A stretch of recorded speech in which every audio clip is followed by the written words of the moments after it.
Walking down to the barn to go milk. Georgia. We can go milk. Silly girl. Come on, let's go to the barn. We're walking down to the barn to go milk, huh? Yep, you know where to go. This is the milking stand I'm using. I lock her head in there and then milk her. Gotta get these two out of here.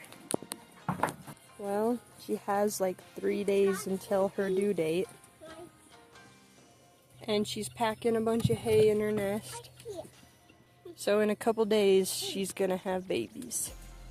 And I'm so excited.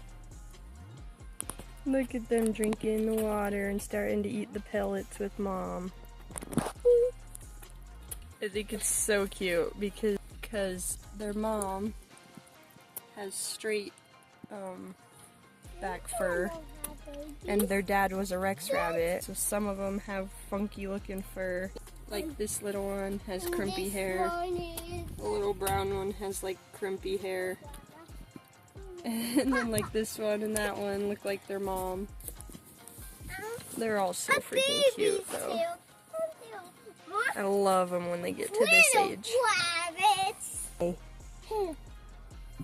Good job.